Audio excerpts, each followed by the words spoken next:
تو جانوروں میں جو جو سینس ہوتی ہے، حس جو ہوتی ہے ایسے خطرات کو بھانپنے کی، وہ انسان کی نسبت بہت زیادہ ہوتی ہے. یہی وجہ ہے کہ کوئی زلزلہ وغیرہ یا اس طرح کا کوئی جب ہوتا ہے، ماحول ہوتا ہے، تو اس سے پہلے ہی وہاں کے پرندے وغیرہ یا جانور وغیرہ جو ہیں وہ کچھ ایکسٹرا آرڈنری طرح کی حرکتیں کرنے لگتے ہیں، پر پڑپڑانے لگتے ہیں، یا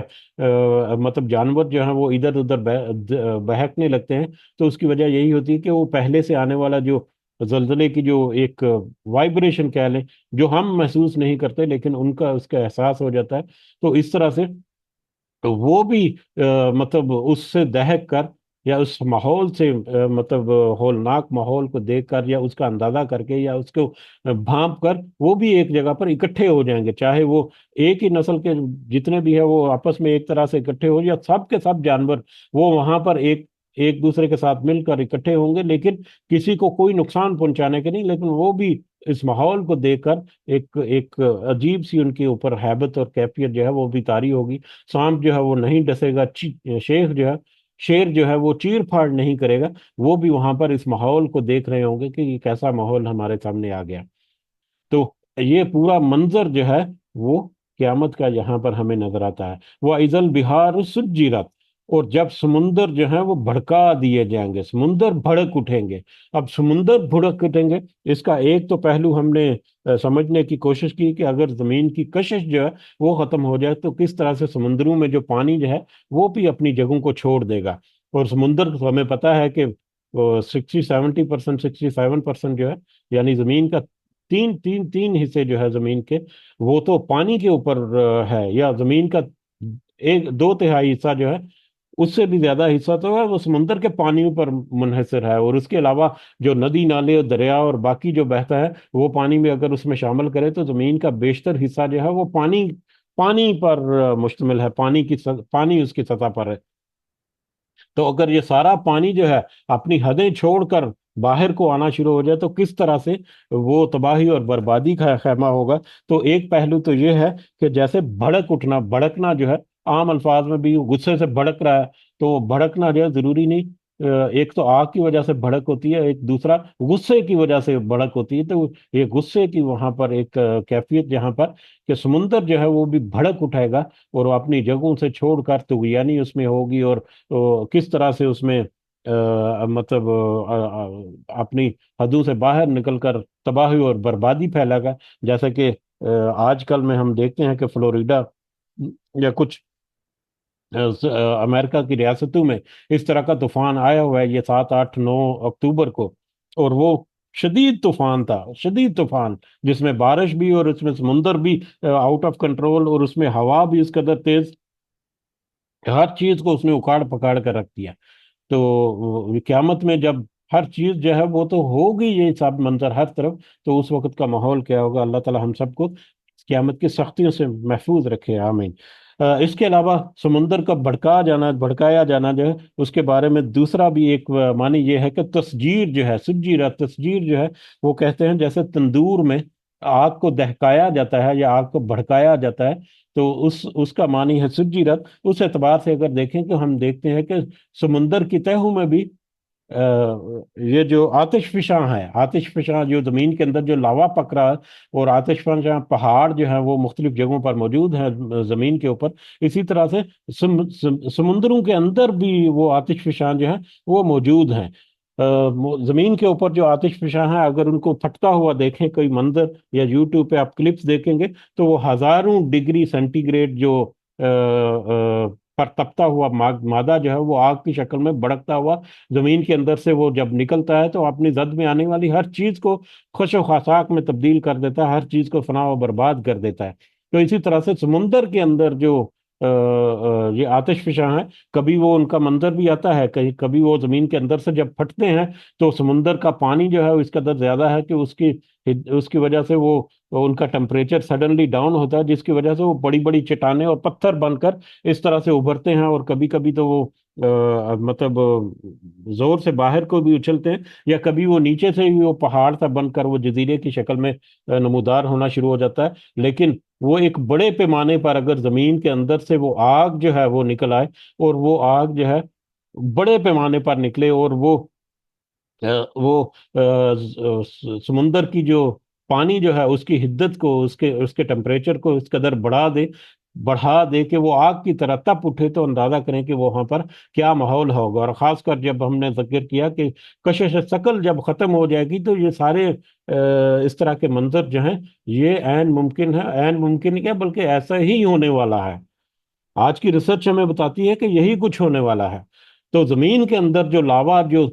جو کشش کی وجہ سے اپنی حدوں کے اندر ہے، اپنی حدت کی وجہ سے کہیں کہیں پر وہ پھوٹتا ہے، جب تو اپنی اپنی شکل جو ہے وہ ظاہر کرتا ہے، لیکن وہ بڑے پیمانے پر جو دہک رہا ہوگا سمندروں کے اندر ہوگا، اور زمین کی کشش جو ہے وہ بھی اللہ تعالیٰ اگر ختم کر دے تو کیسے وہ پھٹے گا، اور سمندر کے بیچوں بیچ سے کس طرح سے وہ نکلے گا، اور کس طرح سے وہ وہاں پر ماحول ہوگا کہ سمندر جو ہے بھڑک اٹھے گا۔ ہم اس کا اگر ہم مشاہدہ کرنا چاہیں تو اب تھوڑا سا ویژن اگر لے کر آئیں تو ہم دیکھیں کہ وہاں پر کیسا ماحول ہوگا، اور کس طرح سے وہاں پر مطلب تباہی اور بربادی ہوگی، سمندروں کے اندر بھی، پانیوں کے اندر بھی۔ اور اس کے علاوہ ایک تیسری کشش شکل جو ہے، وہ تیسری کشش شکل جو ہے وہ تو اس سے بھی زیادہ ہولناک ہے، اس سے بھی زیادہ خوفناک ہمیں منظر دیتی ہے۔ اور تیسری شکل کیا ہے کہ پانی جس کو ہم کہتے ہیں، پانی جو ہے وہ اس کا کیمیکل نیم جو ہے یا اس کا مالیکولر نیم جو ہے وہ H2 ہے، ہائیڈروجن مونو آکسائڈ اس کو کہتے ہیں۔ یعنی ہائیڈروجن اور آکسیجن کے جو ایٹمز ہیں ان کے ساتھ مل کر جو پانی کا مالیکیول ہے بنتا ہے، پانی کا مالیکیول آکسیجن اور ہائیڈروجن کا ایک خاص ترتیب سے، ایک خاص پروسیس کے ذریعے سے جو ملاپ کر کے جو ایک مالیکیول بنا ہے وہ ہے پانی، ہائیڈروجن اور آکسیجن۔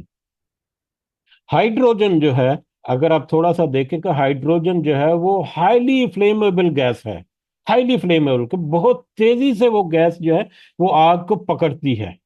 اور آکسیجن جو ہے، آکسیجن کسی بھی جلتی ہوئی چیز کو تیز بھڑکانے کے لیے استعمال ہوتی ہے۔ اکثر گیسیں جو ہیں وہ جب تک آکسیجن نہ ہو وہ گیس جو ہے وہ آگ ہی نہیں پکڑتی۔ اس کی بہترین مثال جو ہے وہ میتھین ہے۔ میتھین یہ جو کھانا پکانے والی گیس جس کو گھروں میں جو استعمال ہوتی ہے، پاکستان میں وہ سوئی گیس جس کو ہم کہتے ہیں، تو وہ سوئی گیس یا میتھین گیس جو ہے، یا یہ کوکنگ گیس جس کو کہہ سکتے ہیں، وہ کوکنگ گیس، خالی گیس جو ہے اس کو اگر آپ چھوڑ دیں گے تو وہ آگ نہیں بھڑکے گی۔ لیکن اس کے ساتھ جب آگ کا ہوا میں موجود آکسیجن جو ہے، جب تک ہوا میں موجود آکسیجن اس کو نہیں ملے گی وہ گیس جو ہے وہ آگ نہیں پکڑے گی۔ تو اس طرح سے آکسیجن جو ہے وہ بہت ساری گیسز ایسی ہیں، اور کچھ گیسز ایسی ہیں جیسے کہ نائٹروجن سوری ایسیٹیلین گیس ہے۔ ایسیٹیلین گیس جو ہے وہ خود سے آگ پکڑ لیتی ہے، لیکن بہت دھیمی ہوتی ہے۔ اس آگ کو اگر ہم چھو بھی لیں گے تو اس سے کوئی مطلب فرق نہیں پڑے گا، وہ بالکل بے ضرر سی آگ لگتی ہے۔ لیکن اسی ایسیٹیلین کے ساتھ جب آکسیجن شامل کر دی جائے تو وہ آگ جو ہے وہ انتہائی تیز تپش کے ساتھ جو آتی ہے، یہ گیس ویلڈنگ جس کو کہتے ہیں، تو گیس ویلڈنگ میں ایسیٹیلین اور آکسیجن یہ دونوں گیسز کو ملا کر وہاں پر جو ایک شعلہ بنایا جاتا ہے وہ اس قدر تیز ہوتا ہے، تو بڑی بڑی موٹی جو لوہے کی جو چادریں ہیں ان کو بھی وہ کاٹ دیتی ہے، اس قدر وہ تیز آگ ہوتی ہے۔ تو آکسیجن جو ہے وہ آگ کو بھڑکانے میں ایک بہت اہم رول کرتی ہے، اور ہائیڈروجن جو ہے وہ تو پہلے ہی ہائیلی انفلیمیبل ہے۔ اور اللہ تعالیٰ کی قدرت کے ان دونوں گیسوں کو یا ان دونوں جو ایٹمز ہیں ان کو جمع کر کے اللہ تعالیٰ نے ایک پانی کا مالیکیول بنایا ہے جو کہ آگ کو بجھانے کے کام آتا ہے، جو کہ ہمیں لگتا ہے کہ بالکل آگ کے ایک اپوزٹ چیز ہے۔ بالکل ایک آگ کے اپوزٹ چیز جو ہے وہ ایسی دو ایٹمز کے اوپر مشتمل ہے جو کہ آگ کا پیش خیمہ ہے۔ اور اگر یہ جو چینجز آئیں گی جس میں کشش ثقل ختم ہوگی اور جس میں باقی چیزیں جو ہیں وہ اکاڑ پکاڑ ہوگی، اور اگر اللہ تعالیٰ اس پانی کے کیمیکل فارمولے میں کوئی تبدیلی کر کے کوئی دوسرا اس کا ریورس ایکشن جو آ جائے، تو اندازہ کریں کہ پانی تو ہمارے ہر طرف اوپر نیچے آسمان میں بادلوں کی طرح بھی ہے، اور زمین کے اندر بھی بہ رہا ہے، جس کو ہم نکالتے ہیں انڈر واٹر ٹیبل جسے کہتے ہیں، اور دریاؤں ندی نالوں میں بہ رہا ہے، اور سمندر میں بھی ہے۔ اور سب میں اگر ایسا ماحول ہو جائے، اللہ تعالیٰ ہم سب کو محفوظ رکھے، تو اندازہ کریں کہ وہاں پر کیا ماحول ہوگا۔ تو پانی اٹ سیلف جو ہے، اگر اس کو ریورس فارم میں اگر دیکھا جائے تو وہ تباہی کا ایک بہت بڑا پیش خیمہ ہو سکتا ہے۔ اللہ تعالیٰ ہم سب کو محفوظ رکھے ایسی کسی بھی آفت سے اور ایسی کسی بھی پریشانی سے۔ یہ ساری آیات جو ہیں یہ آیات متشابہات میں سے ہیں، یہ اس میں کوئی دو رائے نہیں کہ ایگزیکٹ سچویشن وہاں پر جو ہوگی وہ تو جب وہاں پر انسان پہنچے گا، اور یقیناً یقیناً یقیناً وہ اپنی آنکھوں سے دیکھے گا، یہ وقت آنے والا ہے، تو پھر اس کو سمجھ لگ جائے گی۔ لیکن آج ہم اپنی دستیاب جو انفارمیشن اور معلومات ہے ان کی بنیاد پر ہمیں بہت ساری چیزیں جو ہے وہ اندازہ کرنے میں ہمیں آسانی ملتی ہے کہ یہ تھایتیں جو ہے کس قدر وسیع منظر ہمارے سامنے پیش کرتی ہیں۔ یہی وجہ ہے کہ شروع میں جو ہم نے کہا کہ نبی کریم صلی اللہ علیہ وسلم کے حدیث سے کہ جس کو قیامت کو اس انداز سے دیکھنا ہے جیسے وہ خود اپنی آنکھ سے دیکھ رہا ہو، تو اس کو چاہیے کہ یہ صورتیں جو ہے پڑھ لیں، سورۃ تکویر، سورۃ الانفطار اور سورۃ الانشقاق، کہ اگر آپ چھوٹی سی آیت ہے لیکن ہم اس کو تھوڑا سا گہرائی کی نظر سے دیکھیں تو اس میں بہت سارے منظر ہمارے سامنے جو ہیں وہ نظر آتے ہیں۔ اور پھر اس کے بعد وہ اذن، یہاں تک قیامت کا منظر جو ہے، وہ قیامت بپا جو کرنی تھی، وہ ہونی ہے، وہ اس کا منظر جو ہے وہ نظر آتا ہے۔ اس کے بعد پھر کیا حالات ہوں گے یا کیسے انسان کے ساتھ کیا معاملات ہوں گے، وَإِذِ النُّفُوسُ زُوِّجَتْ، اور جب روحیں جو ہیں وہ ملا دی جائیں گی، روحیں ملا دی جائیں گی۔ اس کے دو معنی جو ہے وہ ملتے ہیں۔ ایک تو یہ ہے کہ انسان کو زندہ کر کے اس کی روح جو ہے وہ واپس اس کے جسم میں لوٹا دی جائے گی، اس کے جسم میں داخل کر دی جائے گی۔ یا دوسرا معنی اس کا جو ہمیں جو ترجمہ ملتا ہے وہ یہ ہے کہ جب انسان کو وہاں پر مختلف گروہوں میں، اپنے ہم عصر گروہوں میں، اپنے ہم مذہب گروہوں میں، یا اپنے ہم پلہ گروہوں میں جب بانٹ دیا جائے گا، مختلف گروہوں میں مختلف وقتوں میں انسان کو وہاں پر تقسیم کیا جائے گا۔ مطلب شہداء کا گروہ ہوگا، مومنین کا گروہ ہوگا، منکرین کا گروہ ہوگا، سب۔ تو دونوں معنی جو ہیں وہ یہاں پر ہو سکتے ہیں کہ جب انسانوں کے جسموں میں روحوں کو لٹا کر ان کو وہاں پر پیش کیا جائے گا، یا ان کو گروہوں میں بانٹ کر وہاں پر اللہ کے حضور جب پیش کیا جائے گا، وَإِذَا الْمَوْءُودَةُ سُئِلَتْ، اور جب زندہ دفن کی جانے والی پوچھی جائے گی، اور جب وہ بچی جس کو زندہ دفن کر دیا گیا تھا اس سے سوال پوچھا جائے گا، اللہ تعالیٰ اس سے سوال پوچھیں گے، بِأَيِّ ذَنبٍ قُتِلَتْ، کس گناہ کے بدلے وہ قتل کی گئی؟ اس بچی کو جس کو، اس معصوم بچی کو جس کو بغیر کسی گناہ کے زندہ گاڑ دیا گیا ہوگا، اس سے جب اللہ تعالیٰ سوال کرے گا کہ تمہیں کس وجہ سے بے گناہ قتل کر دیا گیا، پھر اندازہ کریں یہ آیت جو ہے یہ اللہ تعالیٰ کے غضب کو اس قدر مطلب شدید غضب اللہ تعالیٰ کا ہمیں تذکرہ کرتی ہے کہ یہ موضوع ایک ایسا ہے جس کے اوپر اللہ تعالیٰ نے کوئی دوسری بات کو اپنی گوارا نہیں کی۔ بہت سارے ویسے میٹرز ہیں، ایون کہ یہ قیامت بپا ہونے کے بارے میں بہت ساری تفصیلی آیات بھی ہیں اور بہت ساری مختصر آیات بھی ہیں جن میں ہمیں بہت سارے منظر نظر آتے ہیں، لیکن یہ ایسی اللہ تعالیٰ کی غضبناک آیت کہ اس کے اوپر اللہ نے زیادہ بات بھی نہیں کی، اور اسی بات کو چھوڑ دیا کہ اندازہ کر لو کہ اب تمہارے ساتھ کیا ہونے والا ہے، کہ تم نے اگر کسی بچی کے اوپر اس قدر ظلم کیا، کہ اس قدر زیادتی کی، کہ اللہ تعالیٰ تو ان والدین کو دیکھے گا بھی نہیں ان کی طرف، اور ان سے منہ پھیر کر اللہ تعالیٰ اس بچی سے سوال کرے گا کہ تم بچا کے تیرے ساتھ کیا ہوا، تیرے ساتھ کیا تم نے گناہ کر لیا تھا جس کے بدلے میں تجھے قتل کر دیا گیا۔ اور وہ بچی جو ہے وہ براہ راست اللہ کو پھر جواب دے گی کہ میرے ماں باپ نے میرے ساتھ یہ کیا، میرے باپ نے میرے ساتھ یہ کیا اور مجھے اس طرح سے قتل کر دیا۔ یہ اللہ تعالیٰ کے غضب کو ظاہر کرنے کی ایک ایسی مثال ہے جس کا اندازہ یہاں پر ہمیں نہیں کیا جا سکتا۔ اور پھر اسلام نے آ کر اس فرسودہ جو اس طرح کے جتنے رسم و رواج تھے اور فرسودہ باتیں جو ہیں ان کو کس طرح سے کلا کما کیا، یہ اسلام کا، ہمارے دین کا ہمارے اوپر اس قدر بڑا احسان ہے جس کو ہم کبھی چکا نہیں سکتے، بلکہ اس کے احسان کا احاطہ ہم نہیں کر سکتے کہ کس قدر بڑا احسان ہمارا دین جو ہے وہ ہمارے اوپر کرتا ہے۔ اسی موضوع کے مطابق ہم دیکھتے ہیں کہ دوسرے مذاہب کے کیا، ہمارے اپنے مسلمانوں میں سے بہت سارے لوگ ایسے ہیں یا بہت سارے گروہ ایسے ہیں جو کہتے ہیں کہ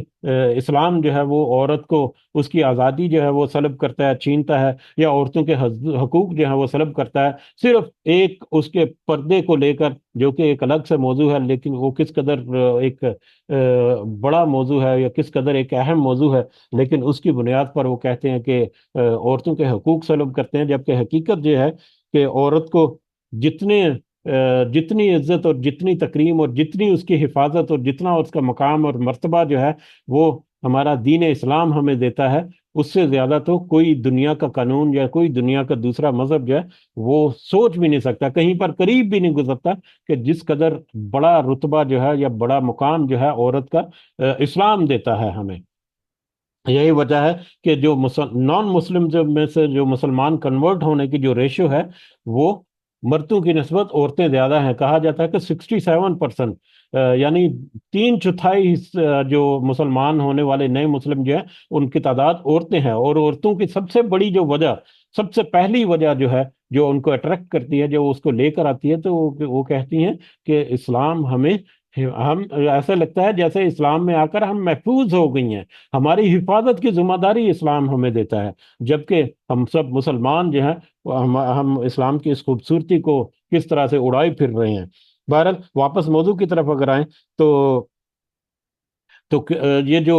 پرانی رسم رواج جو چل رہے تھے وہ اس قدر ہولناک تھے، اس کی بہت ساری وجوہات بھی ہو سکتی تھی۔ اس میں ایک وجہ تو یہ تھی کہ لڑکی کو بوجھ سمجھا جاتا تھا کہ خام خواہ سے اس کو پالنا پوسنا پڑے گا، 18 20 25 سال کی کر کے اس کو بیاہ دینا ہے، ہمیں فائدہ کیا ہوگا۔ جس طرح کی آج سوچ ہے اسی طرح کی پہلے بھی سوچ تھی۔ اس کے علاوہ لڑکے جو ہیں وہ زیادہ کارآمد ہوتے ہیں، کل کو جا کر باپ کا سہارا بنیں گے، کوئی معاشی معاملات میں وہ کریں گے، اور لڑکیاں جو ہیں اس میٹر میں کمزور ہیں۔ حالانکہ آج پروون یہ ہے کہ لڑکیاں زیادہ افیکٹو ہیں، یا لڑکیاں زیادہ جو ہے دوڑ دھوپ کرتی ہیں۔ گو کہ کچھ بہت سارے معاملات ایسے ہیں جس میں ہم آؤٹ آف کنٹرول ہو گئے ہیں، جس میں ہمیں بہت احتیاط برتنی چاہیے کہ اگر لڑکیاں جو ہیں وہ بھی ذریعہ معاش میں کچھ حصہ کردار ادا کریں، لیکن ان کے پردے اور اختلاط جو ہے ان کا اہتمام کرنا جو ہے وہ بہت اہم پہلو ہے، جس کو موسٹلی جو ہے وہ مس کیا جاتا ہے ہمارے معاشرے میں۔ بہرحال بہت ساری وجوہات تھی، اور جو اسلام میں داخل ہوئے بہت سارے لوگ جو ہیں ان کے بارے میں بھی رکت آمیز وہ سٹوریاں اپنی انہوں نے بتائیں کہ کس طرح سے انہوں نے زمانہ جاہلیت میں کیا، اور کس طرح سے وہ بعد میں پچھتاتے رہے اپنے معاملات پر۔ جیسا کہ ایک حدیث میں ہمیں منقول ملتا ہے کہ ایک شخص نے نبی کریم صلی اللہ علیہ وسلم کے حضور اپنی جاہلیت میں کیا گیا گناہ جو ہے، واقعہ جو ہے اس کا تذکرہ کیا کہ میری ایک بیٹی تھی جو مجھ سے بہت پیار کرتی تھی، میں جب اس کو پکارتا تو وہ دوڑی چلی آتی تھی میرے پاس۔ ایک روز میں نے اسے بلایا اور اپنے صحت لے کر چل پڑا، راستے میں ایک کنواں آیا، میں نے اس کو ہاتھ پکڑا اور کنویں میں دھکیل دیا۔ آخری آواز جو اس کی میرے کانوں میں آئی وہ تھی ہائے ابا، ہائے ابا۔ یہ اس نے واقعہ جو ہے اپنا تذکرہ کیا نبی کریم صلی اللہ علیہ وسلم کو۔ نبی کریم صلی اللہ علیہ وسلم یہ سن کر رو دیے، اور اس قدر روئے کہ ان کے آنسو جو ہے وہ نکل آئے۔ ان کے اس سچویشن کے دیکھ کر ایک وہاں پر جو صحابی تھا انہوں نے کہا اس شخص سے کہ تو نے تو نبی کریم صلی اللہ علیہ وسلم کو غمگین کر دیا۔ اس پر نبی کریم صلی اللہ علیہ وسلم نے اس کو ٹوکا اور ان سے کہا کہ نہیں، جس چیز کے بارے میں وہ سخت ندامت میں ہے اس کو اس کا اظہار کرنے دو۔ پھر نبی کریم صلی اللہ علیہ وسلم نے اس سے کہا کہ دوبارہ اپنا جو واقعہ ہے جو وہ دوبارہ جو ہے بیان کرو۔ اس نے دوبارہ وہ سارا قصہ بیان کیا۔ نبی کریم صلی اللہ علیہ وسلم جو ہے وہ اس قدر روئے کہ ان کی داڑھی مبارک جو ہے وہ آنسوں سے تر ہو گئی۔ تو اس کے بعد نبی کریم صلی اللہ علیہ وسلم نے بتایا، پھر فرمایا کہ جاہلیت میں جو کچھ ہو گیا اللہ تعالیٰ نے اسے معاف کر دیا، اب نئے سرے سے اپنی زندگی کا آغاز کرو۔ تو اس طرح سے جو لوگ جو ایسی فرسودہ رسومات میں پڑے ہوئے تھے وہ بہت سارے بعد میں غمگین بھی تھے، بہت سارے معاملات میں وہ مطلب بے چین بھی تھے، اور انہوں نے پھر نبی کریم صلی اللہ علیہ وسلم کے اور بھی کچھ ایسے واقعات ملتے ہیں کہ نبی کریم صلی اللہ علیہ وسلم سے جا کر انہوں نے اپنی اس شدت کا اظہار کیا، اور نبی کریم صلی اللہ علیہ وسلم نے ان کو تسلی دی کہ جاہلیت میں کیے ہوئے گناہ جو ہے وہ تمہارے اللہ تعالیٰ بخش دے گا، بس اب آئندہ سے احتیاط رکھو، اور آئندہ سے اپنے معاملات درست رکھو، اور دیگر معاملات میں بھی۔ تو اسی طرح سے ایک لڑکی جو ہے یا جو عورت ہے اس کی کس طرح سے اسلام میں کیا اس کو مقام ہے، وہ ویسے تو بہت وسیع ٹاپک ہے، لیکن ٹو دی پوائنٹ کہ لڑکیوں کے ساتھ جو ظلم و ستم جو ہوتا ہے اس کے معاملے میں اگر دیکھا جائے تو اسلام تو مطلب بچیوں کے ساتھ ان کی تعلیم اور ان کی پرورش اور ان کی اچھی تربیت اور ان کو اچھے طریقے سے پالنا پوسنا اور اچھی گھر والی بنانا، جو کچھ اس چیز کا اہتمام کرتا ہے اس کے لیے تو بہت ساری بشارتیں اللہ تعالیٰ نے دی ہیں اور نبی کریم صلی اللہ علیہ وسلم نے دی ہیں۔ جیسے کہ بہت ساری احادیث میرے سامنے ہیں، ان میں سے 2 3 احادیث کا صرف تذکرہ اگر کرتے چلیں کہ ایک بخاری اور مسلم کی ایک حدیث ہے کہ جو شخص ان لڑکیوں کی پیدائش سے آزمائش میں ڈالا جائے اور پھر وہ ان سے نیک سلوک کرے تو یہ اس کے لیے جہنم کی آگ سے بچاؤ کا ذریعہ بنیں گی۔ یعنی جس نے ان لڑکیوں کی پیدائش کے بعد ان کو اچھے طریقے سے نیک سلوک کر کے ان کی پرورش کی، تو وہ لڑکیاں تو انہیں جہنم کی آگ سے نجات کا ذریعہ بنیں گی۔ اسی طرح سے مسلم کی ایک اور حدیث ہے کہ جس نے دو لڑکیوں کو پرورش کیا یہاں تک کہ وہ بالغ ہو گئیں تو قیامت کے روز میرے ساتھ وہ اس طرح آئے گا، یہ فرما کر حضور صلی اللہ علیہ وسلم نے اپنی دو انگلیاں جو ہیں وہ ان کو جوڑ کر بتایا، یعنی کہ دو لڑکیوں کی پرورش کرنے والا جو ہے یہاں تک کہ وہ بالغ ہو گئی، ایسے ہوگا نبی کریم صلی اللہ علیہ وسلم کے ساتھ جیسے کہ دو انگلیاں آپس میں قریب ہوتی ہیں۔ اسی طرح سے ابو داؤد کی ایک روایت ہے کہ جس کے ہاں لڑکی ہو اور وہ اسے زندہ دفن نہ کرے، نہ ہی اسے ذلیل کر کے رکھے، نہ ہی بیٹے کو اس کے اوپر فوقیت دے، اللہ تعالیٰ اسے جنت میں داخل کرے گا۔ اور ایک اور حدیث جو ہے وہ اگر ہم دیکھیں، جو یہ بھی ابن ماجہ اور بخاری میں ہے، کہ نبی کریم صلی اللہ علیہ وسلم نے سراقہ بن جخشم سے فرمایا کہ میں تمہیں بتاؤں کہ سب سے بڑا صدقہ یا صدقوں میں سب سے بڑا صدقہ کیا ہے؟ تو انہوں نے عرض کیا کہ یا رسول اللہ بتائیے، ضرور بتائیے۔ تو انہوں نے کہا، نبی کریم صلی اللہ علیہ وسلم نے فرمایا کہ تیری وہ بیٹی جو طلاق پا کر یا بیوہ ہو کر تیری طرف پلٹ آئے اور تیرے سوا اس کا کوئی کمانے والا نہ ہو، تو یہ بڑے صدقوں میں سے ایک صدقہ ہے۔ یعنی کہ بچپن تو چھوڑ، بچپن سے جوانی تک پہنچ گئی، جوانی کے بعد اس کی شادی ہوگی، شادی کے بعد بھی خدا نہ خواستہ کسی کے ساتھ ایسا میٹر ہو کہ اگر اس کو طلاق ہو گئی یا بیوہ ہو کر وہ پھر بے بس ہو کر واپس آ گئی اور اس کے اوپر اگر تو نے خرچ کیا، تو یہ بڑے صدقوں میں سے ایک صدقہ ہے۔ تو ہمارا دین جو ہے وہ تو عورت کو اس طرح سے مطلب پروٹیکٹ کرتا ہے، اور اس طرح سے اس کو مقام اور مرتبہ پھر عورت کے مطلب بھائی کے روپ میں، باپ کے ماں کے روپ میں اور بہن کے روپ میں عورت کو جو مقام یا جو اس کو حفاظت جو ملتی ہے، وہ ہم اگر سارے پہلو جمع کریں تو یہ ہم اپنے دین کا شکریہ ادا کرتے نہیں سکتے کہ، لیکن افسوس کہ آج ہمارا معاشرہ ان ساری اقدار کی بالکل ہی مخالفت کرتا ہے۔ عورتوں کو بنیادی حقوق کو سلب کرنا، لڑکوں کو لڑکیوں پر فوقیت دینا، بچیوں کا استحصال کرنا، اور عورتوں کے حق وراثت جو ہے اس سے ان کو محروم کر دے رہا اور ان پر ڈاکہ ڈالنا، اور اس طرح کے بے شمار ایسی قباحتیں جو آج بھی ہمارے معاشرے میں ہے، جن کو اکثر جو ہے وہ ہائی لائٹ کیا جاتا ہے اور اکثر ان کو بالکل ہی پسے پش ڈال دیا جاتا ہے، فیملی بیسس پہ بھی، خاص کر وراثت کے معاملات جو ہیں یہ بہت خطرناک ہیں، جس میں بہنیں جو ہیں وہ ضرور، اکثر ہم نے دیکھا ہے کہ بہنیں خود ہی اپنے بھائیوں کو گفٹ کر دیتی ہیں، لیکن اس صورت میں بھی وراثت کو پوری طرح سے تقسیم کر کے، پوری طرح سے اس کا حساب کتاب کر کے اس کے مطابق بغیر بہنیں دیں، خوشی سے دیں، جو ان کا حق ہے اگر وہ لینا چاہیں، تو جو کوئی اس کے حق میں رکاوٹ بنے گا اس کے ساتھ بہت سختی سے بھی نپٹا جائے گا۔ لیکن افسوس ہمارے معاشرے میں کیا کچھ نہیں ہو رہا۔ اور پھر ہم دیکھتے ہیں کہ لڑکیوں کو زندہ درگور، زندہ دفن کر دینے کی ایک دوسری جو ایک لیٹسٹ یا ماڈرن فارم جو ہے وہ ایبارشن کی شکل میں ہمیں نظر آتی ہے، کہ اور خاص کر انڈیا میں تو کچھ عرصے تک بہت بڑا ریشو تھا اس کا، کہا جاتا ہے کہ 3,000 سے زیادہ روزانہ کی بنیاد پر ایبارشن جو ہے وہ کرائے جاتے تھے، صرف جب یہ پتا چل جاتا تھا کہ وہ بچہ جو ہے وہ مؤنث ہے یعنی لڑکی ہے، تو اس کو ابارشن کر دیا جاتا تھا۔ تو لیکن افسوس کے ساتھ کہ یہ کچھ معاملات جو ہیں وہ دوسری طرف ہماری طرف بھی کچھ ایسے منسوب ہو جاتے ہیں۔ تو یہ ایگزیکٹلی وہی کیس ہے کہ اگر کسی نے ابارشن کیا یہ جان کر کے وہ جو بچہ ہے وہ لڑکی ہے، تو وہ براہ راست، بغیر دو ٹوک، بغیر کسی دوسری رائے کے، براہ راست وہ اسی آیت کی زد میں آئے گا جس آیت کو آج ہم پڑھ رہے ہیں، وہ کیا ہے، وَإِذَا الْمَوْءُودَةُ سُئِلَتْ بِأَيِّ ذَنبٍ قُتِلَتْ، کہ جب زندہ دفن کی جانی لڑکی جو ہے اس سے پوچھا جائے گا کہ تجھے کس گناہ پر قتل کر دیا گیا۔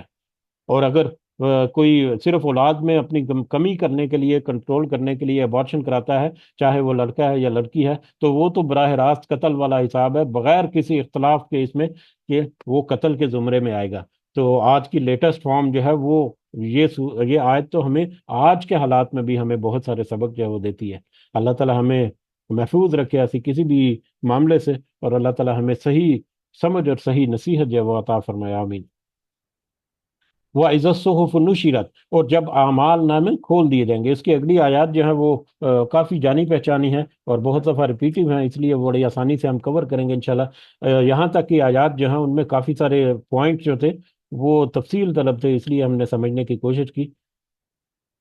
وَإِذَا الصُّحُفُ نُشِرَت، اور جب اعمال نامے پھیلا دیے جائیں گے۔ نشرت، نشر کرنا جو ہے، نشر و اشاعت جسے ہم کہتے ہیں، یعنی ہر ایک کو اس کا اعمال نامہ جو ہے وہ پتہ چل جائے گا، اور وہ دوسروں کو بھی بتاتے پھریں گے۔ اچھے اعمال والے تو دوسروں کو بتا کے خوش ہوں گے، اور برے اعمال والوں کی خبریں دیکھ کر، ان کی شکلیں دیکھ کر وہاں پر پتہ چلے گا کہ ان کے اعمال نامے میں کیا لکھا ہوا ہے۔ اور جب اعمال نامے ان کو پیش کر دیے جائیں گے، یا پھیلا دیے جائیں گے، یا بتا دیے جائیں گے، وہ عزت سما کشطت، اور جب آسمان کی کھال ادھیڑ دی جائے گی، آسمان کی کھال ادھیڑ دی جائے گی۔ پہلی دوسری آیت میں ہم نے دیکھا کہ آسمان کے اوپر کس طرح سے تباہی اور بربادی ہوگی، اور وہاں سے ایک تو وہ تباہی اور بربادی کی طرف اشارہ، کہ ایسے لگتا ہے جیسے وہاں پر تباہی اور بربادی کے دروازے کھول دیے گئے ہیں۔ یا دوسرا یہ ہے کہ آسمان سے پردے جو ہیں وہ ہٹا دیے جائیں گے، اور فرشتے دو چار دو اتریں گے، اور آسمان پر ہونے والے جو منظر ہیں وہ سب نظر آنے شروع ہو جائیں گے۔ آسمان کے اوپر سے جو پردے ہیں وہ ہٹا دیے جائیں گے، اور جب آسمان کی کھال اتار دی جائے گی، وَإِذَا الْجَحِيمُ سُعِّرَتْ، اور جب جہنم بھڑکائی جائے گی، جہنم کو بھڑکایا جائے گا۔ ویسے تو آگ جو ہے وہ تو ویسے ہی بہت زیادہ دہک رہی ہوتی ہے، لیکن اس کو اور زیادہ دہکایا جائے گا، جس طرح سے تندور میں پہلے ہی دہک رہی ہے آگ کے، اس کو اور ہوا دے کر دہکایا جاتا ہے۔ وَإِذَا الْجَنَّةُ أُزْلِفَتْ، اور جنت جو ہے وہ قریب لائی جائے گی۔ جب جہنم کو بھڑکا دیا جائے گا اور جنت قریب لائی جائے گی، یہ کہتے ہیں کہ میدان حشر میں جہنم اور جنت جو ہے دونوں کا نظارہ سب کے لیے ہوگا۔ وہ جو مجرم لوگ جو ہیں وہ تو یہ دیکھیں گے کہ یہ ہے وہ جہنم جس کی طرف ہم دھکیل دیا جائیں گے، اور اس کی کیفیت دیکھ کر، ان کا اپنا آخرت دیکھ کر ہی ان کے ہوش ٹھکانے آ چکیں گے۔ اور جو نیک اور وہ دیکھیں گے کہ جنت جو ہے یہ وہ جنت ہے جس سے ہم دتکار دیے گئے، یا جس سے ہم محروم ہو گئے۔ اور جو نیک لوگ ہیں گے وہ وہاں پر دیکھیں گے کہ یہ وہ جہنم ہے جس سے ہمیں اللہ تعالیٰ نے بچا لیا، اور یہ وہ جنت ہے جو ہمیں اللہ تعالیٰ ہم عطا کریں گے ان اعمال کے بدلے جو دنیا میں انہوں نے کیا۔ تو جنت اور جہنم جو ہے اس کے آثار روز محشر جو ہے وہ سب کے اوپر عیاں ہوں گے۔ عاملت نفس ما احضرت، جان لے گی ہر جان جو اس نے حاضر کیا، دنیا میں جو کچھ کر کے آئے، سب جانے جو ہیں، سب لوگ جو ہیں وہ وہاں پر اس کو پہچان جائیں گے کہ ہم دنیا میں کیا عمل کیا، اس کے مطابق اب ہمارے آگے کیا معاملات ہوں گے، وہ کیا ہوں گے۔